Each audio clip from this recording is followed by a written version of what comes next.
Hi, I'm Dai Lee, and welcome to another episode of DAWNCast, a new platform to help tell your story. Tell them calmly, credibly, and collaboratively. So, thanks for joining us.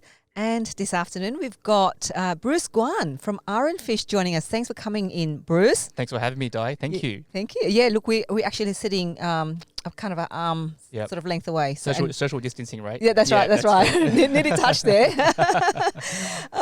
So now Bruce is with Ironfish. Yes. What is Ironfish, Bruce? Can you tell us about it? Well, that's actually a really good question. And that's probably the first question I get asked. And my obvious answer to that is it's not a restaurant. No, that's right. It sounds like a restaurant, doesn't it? No, it's not a restaurant. So Ironfish has been around for about 15 years now. Right. And we're a property investment services company. So what we do is we help people invest in property structurally with a plan so that they can invest in properties all over Australia, build a property portfolio, and in the long term have that property portfolio pay off and give them financial security. That's essentially what it is in 3 sentences. Okay, so helping people find properties, helping people finance properties, and helping people build on their property portfolios so that they can have some money to retire on or something like that? Correct. That's exactly right. Oh, okay. Yes. Oh, wow. And so why Ironfish? I mean, you know, like as you said, it sounds like a restaurant. Yeah, so the name Ironfish is one of the most common questions I get asked by people. Why Ironfish, right? And so it's basically iron means strength. So it's a good strength foundation. And fish lives in water and it's very flexible. So what Ironfish really stands for is that we can be the foundation for someone, but we are very flexible in dealing with people one-to-one. So it represents the flexibility and strength in our approach to coming up with a strategy for someone's plan for their property portfolio and their financial future. Now, how did you start there? What was the motivation to, start off there in Ironfish? How much time do we have again? You've got about 25 minutes. Okay. All right. Good question. So I wasn't always around in property. I actually was a graphic designer prior to this. Oh, yeah, right. So that's where he's creative. I'll come back to that later. About Bruce has been creative for 12 years before he got into the property market. Correct. Yeah. So I was in that industry for about 12, 13 years, and I'd done I climbed pretty high up that particular ladder. But what happened was in 2010, I started to invest in property. If I take one step back a little bit, in 2006, I bought my first property, but that was a failure. I actually lost money on that investment. Oh. But I didn't give up. I learned from it. And in 2010, I came back into the property game again. I started investing again. But this time, 4 years later? 4 years later. It took me 4 years to recover from that. And what happened was I decided to do it properly this time.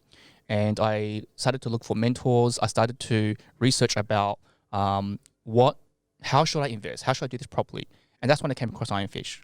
At that time, I went to a seminar. The seminar impressed me, and then I booked an appointment. And became a client within about 1 to 2 months, and I invested in 2 properties through Ironfish. My strategist, so the person that was helping me, was very impressive. I was very impressed with their service, the professionalism, but not only that, the fact that that particular person at that time had already invested in about 13 properties, and she was younger than me. At the time, I was how old was I in 2010? 28, 29, something like that. She was about 26 years old, and she had already bought 13 investment properties for herself. Wow. And that really impressed me. And so she impressed me. The company impressed me. So shortly after that, I had a meeting with the CEO because I found that after I had investing in properties, it became a passion of mine, and I wanted to actually do this full time to help other people achieve the same result. So let's go back to 2006 when you said you bought your first property, but you failed. I failed. How can you buy a property and fail? Well, see, because it's there for long term, isn't it? It is. So see, the saying that I learned over the past 10 years of investment is that properties don't fail, people do. So when I said I failed, I didn't say the property failed. Right, the property would have turned out to be a great investment actually. So if I had kept it, so I bought that property in 2006 for $280,000 in Sydney. Can you imagine that? It was a block of land about 600 square meters, $280,000. And in 2007, a year later, I sold it for 260. So I lost 20,000. Not to mention the rental loss and just the pain of just going through things. It wasn't about the money. It was more about just literally going through the pain of the investment, right? And it became a financial burden and a mental burden to me, and therefore I sold it. Now, I didn't have a long-term plan. I went into the market with a short-term mentality. In fact, I didn't have a plan at all. So as soon as the first challenge came along, I got weak and I panicked and sold. However, get this, about a year ago, I went online to do some research around that property and how much it resold for over the years. It sold in 2017. Can you take a guess how much it sold for? About 1.2 million. Oh, not as high. Oh. It sold for 915,000. Wow, 915. still high, yeah. So here's the moral of the story. I sold that property so that the next buyer could make the money. Right? And that's the thing. So if I had kept it, and if I had to form around a strategy of me keeping that property and me not panicking in that time and selling, like what a lot of people are doing in today's market right now, I would have been far better than I am right now. But it's not all lost because I take it as a positive thing because it was a lesson learned for me. So what happened was I took 4 years of recovery, but I decided to go back into the market again 4 years later. And that time I was able to do it well. So the first property I bought, not the first one, the one I bought in 2010 was an apartment in Stanmore. And I bought it for $360,000. Still cheap. Yeah, and I still have it today. So I haven't sold it. Cool. So that's the lesson learned, right, from the first story. Yeah. So it all wasn't lost. I learned something from it, which is the important thing. That's good. It's a lesson tip. Learn your lessons.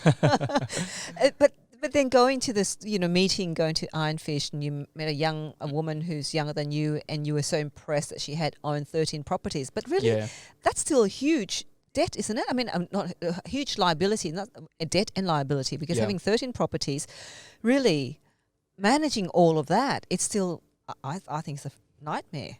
Well, I mean, like managing those properties can be a nightmare, but investing in property and any success for that matter is not an easy thing to do, right? If you want to be good at anything in the world and be a master at it, it comes with the good, the bad, and the ugly. And it's the same thing with property as well. So whenever I talk to customers these days, I'm not just talking about the positive things. I actually talk a lot about the negative things, and I talk a lot about the challenges. And my strategy and approach with developing someone to be ready for investment is developing their mental game more than anything else. So it's one part is about developing their mental game, and the other part is developing their financial game as well. And it's a combination of both that makes you successful. It's not just one or the other. And so a lot to do with investing is about someone's mindset and what to do in the face of a challenge or a situation that they wasn't expecting, like today. And what are the decisions they're going to make in that environment, because those decisions they make are the ones, let me repeat that, the decisions they make in a tough situation are the most important decisions they'll make in their lives. So that you have to make sure you make the right decisions and not give up prematurely or not take action when you really have to take action. Those are the decisions that will change your life if you can make the right decisions. But so many people don't make the right choices and they get stuck on the majority of way of thinking, which is give up or don't invest or just go with the crowd. That unfortunately doesn't work if you actually want to be financially free in the future. So to answer your question, yes, it is challenging. Owning 13 investment properties is not easy. It can get very tough sometimes. But the question is, what's the payoff on doing it? And then going to the end of that journey, what's going to happen? That's the question that needs to be answered. And so if you haven't got a clear goal on that, then along the way, you might get actually run over by some of these challenges. And that's the mental game I'm talking about. So you say in your profile that you would like to help ordinary Australians achieve financial security through carefully planned property investment. Yep. How do you do that? Well, there's actually a statistic, and the statistic tells us that out of all the investors around Australia, there's only less than about 2 million investors, people that actually invest in property. Right? Out of the 25 million. Out of the 25 million, only 2 million, right? But even more ridiculous, out of that 2 million, only about 80,000, 90,000 people have 4 or more investments. The vast majority only have 1 or 2 out of the 2 million, let alone out of the rest of 25. And so what I'm trying to do is I'm trying to figure out, well, what's the difference between people who can build up a successful portfolio and own a large portfolio versus the people who can't? And what keeps those people in the game, in the, holding on to their assets, right? And so over the past 10 years, that's the topic I've been researching on quite extensively. And one of the things I found was that it's really because they haven't got the right team around them. And they haven't got the right people around them to give them the right advice. So many of us, when we make a decision, we tend to fall on the people that we know the most, the people that love us, our family and friends. But then if it doesn't really make sense, because if you're wanting advice on a professional topic, you really want someone who has professional knowledge, or even better, has the results that you're looking for. And so when it comes to the idea of property, because we all live in a property, either we rent one or we own one, or our friends and family have bought one, it seems like a topic that most of us know about. But the reality is that not many people really know about it. And so, I think that's the key part, is how do you help those people, Australians, to actually make sure they have a comfortable retirement, is to make sure that they surround themselves with people that can give them the right advice in order to achieve those goals. Otherwise, I find that a lot of people, even in my previous work, a lot of my colleagues were kind of just living from week to week, paycheck to paycheck, and using up all their money just to rent and not putting anything aside. The topic is not about buying a property. The topic is about how do you master your money, and how do you actually create a budget and a savings plan, and how do you have the mindset to do that and to cut back on spending and not go out on Friday night to have those drinks. It starts from that. It doesn't start from buying a property. Yeah. But I mean, as Australians, though, I know that Australians, I think Australia overall as a country have, I think, more home ownership per capita than any other countries. Correct. Around the world. Correct. So we are naturally more, have got that property ownership, property investment mentality already, Correct. isn't Correct. it? We do, yes, absolutely. There was a research report done by Credit Suisse to say that Australians are amongst the most wealthiest in the world because of our over-leveraged in the property market, which is true. But the statistic I was talking about was referring to investment properties, not owner-occupied properties. If you count owner-occupied properties, there's far more in proportion that have properties that they live in. But then when you look at the strategy around, or at least our strategy with investment, it's about how do you obtain assets that are not part of the one that you live in, and how do you actually have assets that are giving you an income, because a property that you live in doesn't give you an income, and that's the difference. But then how many are you, like in your plan, in your strategic advice, is there a magic number of property investment that a person should have in order to have that, future secured? Yeah. Yes, there is, but it's not the Bible or anything like that. So, I wouldn't say it's the end all and be all of numbers, but it's number 4. And I know that a lot of people who are Chinese probably don't like number 4, but for us, number 4 is the luckiest number in the world. Yeah. Okay. And the reason why 4 is because generally with about 4 properties, if they're averaging about, say, $500,000 to $600,000 per property, it gives you a portfolio worth about $2 million on average. Now, later on, when that portfolio, if you give enough time, 10, 15, or maybe 20 years for the portfolio to double, then that means that $2 million can grow to about $4 million, which leaves you with $2 million worth of net assets. And if you have $2 million worth of net assets, and then you do the reverse calculation on that and work out what's the passive income amount that you get from that $2 million, it's about $100,000 a year. Right. That's why it's 4. And so $100,000 a year is generally enough and comfortable enough for most people to retire on. But how many people, in terms of for 4 properties on average, according to your planning, is that for a couple, for a family? That's generally for a single. A single? Yeah, for a single. Well, $100,000 a year, that's a lot of money. Well, you might think that, but however, Australia's a pretty expensive country to live in. It is true. And, $100,000, it just depends what you want to live, what you want your retirement to be. If you want to be at home and just watching TV all day, you don't need $100,000. No. $30,000, $40,000 will be fine. Yeah. But if you want a more comfortable retirement, when you've got a couple of holidays per year and, indulge in some hobbies and some fine dining, then you do need about 100,000. In fact, another research report that was released about 2 years ago did a research on this topic, and they identified that in order to have a comfortable life in Australia, you need about 75,000 a year. Right. Comfortable life. Yeah, and that's not including paying rent or paying a mortgage. That's just spending. Wow. But is it a good time now to invest in properties? I mean, like, with it's such a volatile climate at the moment. Yeah. Look, I suppose the cheesy answer would be yes, right? But that's a cheesy answer, and everyone knows that's just a cheesy answer. For me, I don't think it's got asking yourself whether it's the right time to invest. To me, has nothing to do with anything that's happening around you. It's all got to do with what's happening inside you. That's the important thing to be addressing, not what's going on in the market.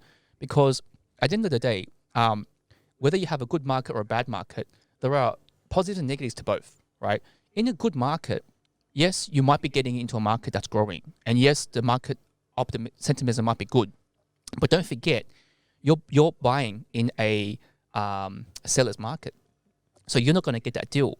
You're probably going to be outbidded by those investors, right? Yep. We've all seen the newspaper articles in 2017 how people were bidding 200k, 300k over reserve pricing, right? That would have been a great market to invest in. But I mean, like you got so much challenges in that market too.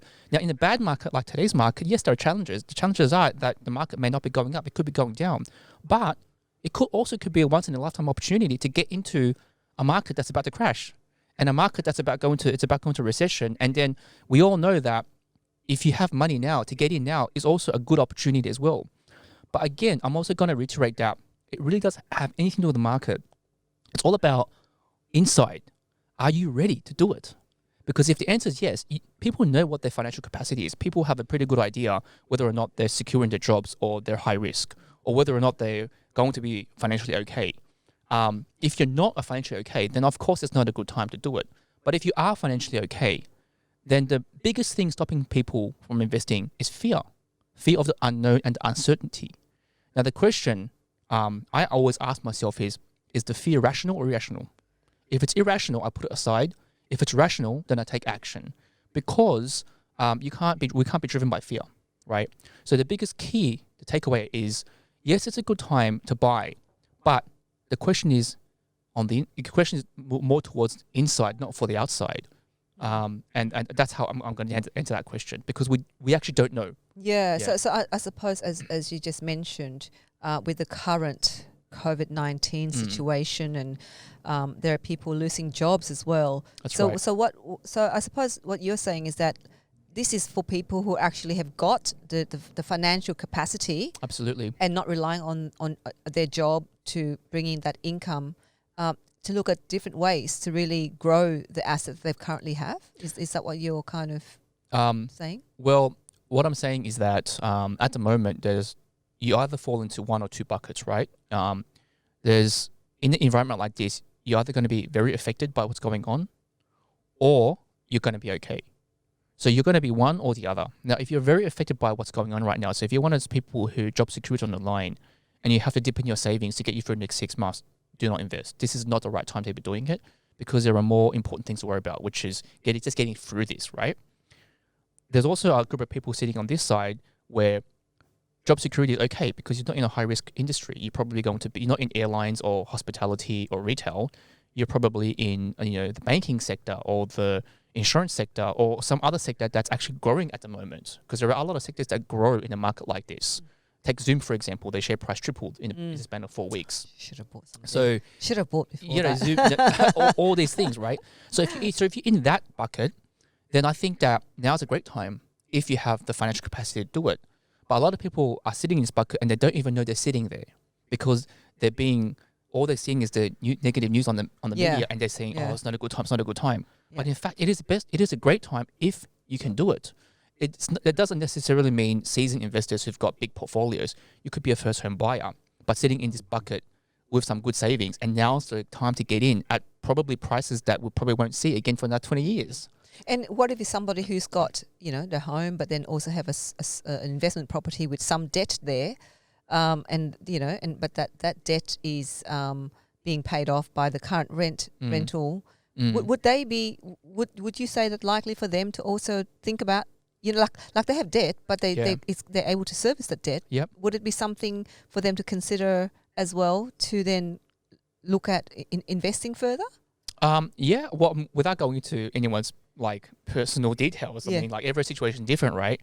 But as a answer to that question, absolutely. There's, as long as you sit down and look at your finances and make sure that that you've got the education to make an informed choice. That's the thing that people are missing, is the education, right? So a lot of people are sitting either in a position where they could do something, or maybe they can't. Like, I don't know, but they haven't educated themselves to find out exactly what they can and can't do. And that's the thing that I suggest everyone to do, which is go and educate yourself around, okay, what can I do? What can't I do? And then from that point onwards, you can make an informed decision. But to just sit on the sidelines and say, it's too scary, I'm fearful, is, it's kind of like a toddler sitting, not going on a bike and saying, I'm scared to go on a bike, and never learning how to ride a bike because they were too scared to go on. That's me. But, no offense, Dai, but it's okay. Just as an example. But I thought to myself, I've got to learn how to ride the bike now at this moment in time. At least learn. Yeah. You don't have to be an amazing cyclist. Yeah. I know you're But just learn encouraging about me it. to. I will. Yeah. I will. Yeah. I promise. Sorry about that. That's okay. So you're passionate about this, property investment but you started off as a creative director. Absolutely. So as a graphic designer. Graphic designer. Yeah, so yeah. how do you move from being creative to a financial planning, property investment sector? Okay. So I was in the design industry for 13 years. But I'll let you in on a bit of a secret. Yes. I'm a very, secret. very bad designer. Oh. I fumbled my way through that career. Yeah. I really did. I fumbled my way through it. But you were there for 13 years. I have no years. idea how I was able to get to the position I was in. Oh, you must have been a great graphic designer. Otherwise, you wouldn't have lasted 13 years and to be leading teams. No. So this is the thing I found, right? And this is one of the biggest life lessons I've learned in the 30s. I'm 37 years old, by the way. So very young. 37 years of living. The biggest lesson I learned is that everyone has a talent. Yeah. Sometimes people just don't discover what that talent is later on. That's true. And you make a lot of wrong decisions along the way. Yes, I know. In order to find whatever your talent is. Yes, I can relate to it completely. Perfect. So you know what I'm talking about. Yes. So you know how there's a term saying out there, fail quick. Yes. And fail, was it fail fast and fail quick or something like that? Yeah. Fail and fail fast, fail quickly. Yeah. So do that. Everyone should do that, because by doing that, you find out what your real talents are. 7 years into my design career, 8 years into my design career, I discovered my talent was not in design. It was absolutely not in design. I was struggling through that 7 years. But then 7 years later, I found what my talent was. And that was actually communication and building relationships. That was my talent. So I transferred from not being a technical graphic designer, I transferred out of that into a account management role in the design industry, in the design agency. And that's where my career actually skyrocketed from that point onwards. Right. So in the time frame of about 5 years, I went from an account manager to basically leading a entire company as an account director. So moving from an account director to what I'm doing now, which is a property investment strategist, is not much of a difference. The only difference is the product, which is design and property. But the whole fundamentals around building relationships and communication and portraying ideas is the same. There's no difference in that. It's just communication. And I think that's the missing link between what I was doing and why I'm doing this now. I just happen to have found a passion a topic that I'm much more passionate about, which is property. And so you combine both property and the art of communication into one. Exactly. Yeah. And now, because I'm not B2B anymore, in my previous job I was B2B, now I'm B2C. I'm seeing the results of my efforts in a much more visceral way, because people's lives are being changed because of me talking to them. And that's the difference. Whereas before I was kind of helping a $1 billion company make more billions, right? Yeah. It doesn't really make not much job satisfaction. Whereas now I'm seeing one person make a decision, refinance a loan, and just save $500 a month. That's a big thing for somebody. And that's what I get a really big kick out of. Yeah. So yours is around advising. I mean, you're bringing people together to ensure it's not me that's doing it. So I've got a team. Remember how I said put the right team around you? Yeah. So I'm the property guy, right? But then I also make sure that whoever I'm dealing with, speak to the right accountant or speak to the right mortgage broker, because accountant's going to save you a lot of tax. A mortgage broker is going to help you borrow a lot more money. And so by putting the three people together, you've got a much better chances of succeeding at this financial game. And so what is for you, yes, property investment, but what is it that kind of makes your heart beat in the work that you do? Gotcha. Do you know what I mean? Yeah, absolutely. What sets your soul free, if I can put it that way? Yeah, I totally know what you're saying. You know how I said that my passion is in property? Yeah. Actually, lie. It's not in property at all. To me, property is just like a vehicle. It's a tool, right? Yeah. What I'm passionate about is people. It's about making sure that people get educated and then seeing the sparkle in their eyes when they see the light at the end of the tunnel. Like, I've dealt with people before who had no way out. They were stuck in situations that they could not find a way out. And by going through, it wasn't even about buying a property. So the conversation wasn't even about buying this property at this location. It was purely just from, okay, how do you get from A to B? And A might be, I'm stuck, I've got a debt of $50,000 and I'm paying $3,000 a month to this mortgage or this loan, and I have no savings and my credit card's going backwards. What do I do?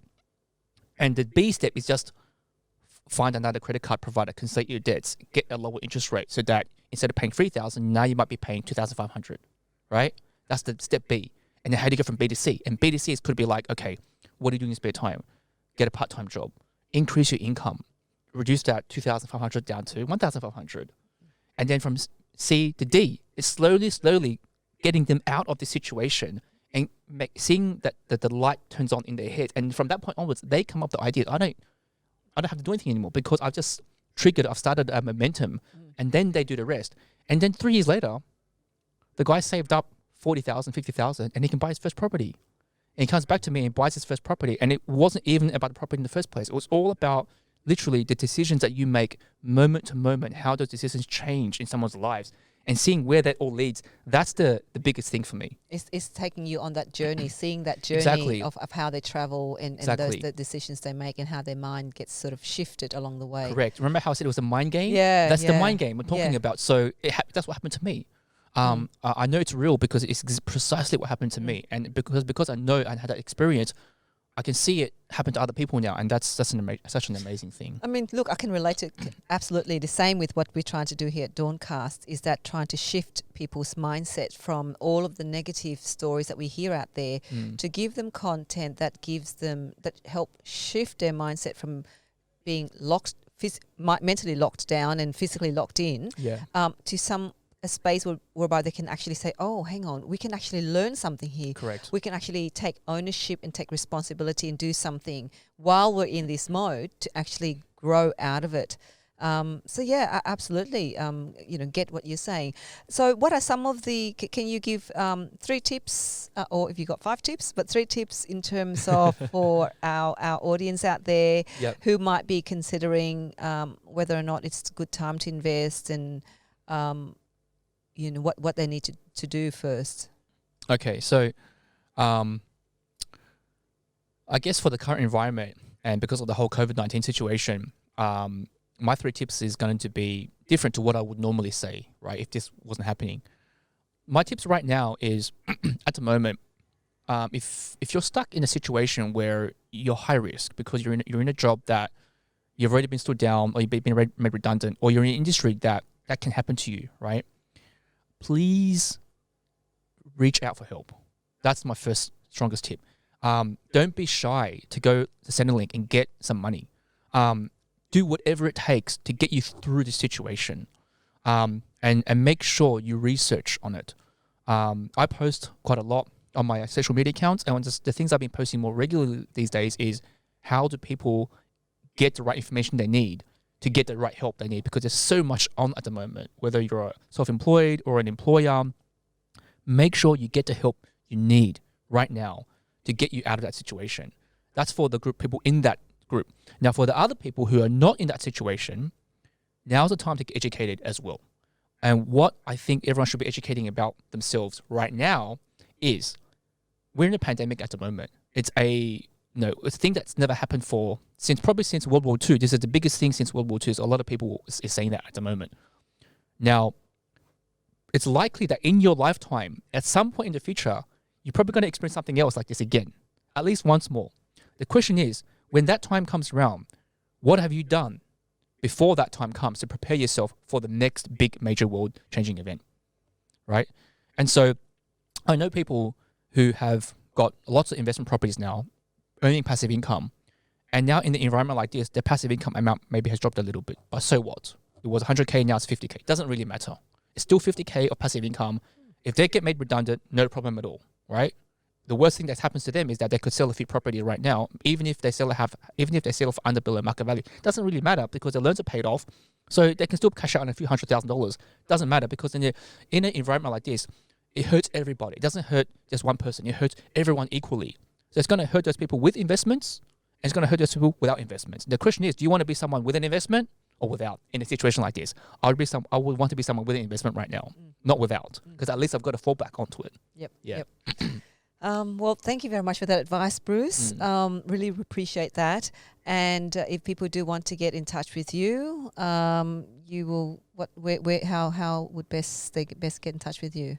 Well, I've got a Facebook page. It's Bruce Guan, Ironfish. That's my Facebook page. You can also look me up on LinkedIn as well, which is just Bruce Guan. That's Guan. And I'm sure I'll send Dai some links and you can post it up with the video. That's right, we will. Yeah. So thank you once again for coming in to DAWNCast. Thank you. Thank you, Dai. And so thank you for watching DAWNCast today. I'm Dai Lee. We're always eager to learn and share your story. So get in touch with us and we'd love to hear from you. In the meantime, please remember to subscribe, click on the link below and grow our DAWNCast YouTube channel. So see you next time. Bye. Bye.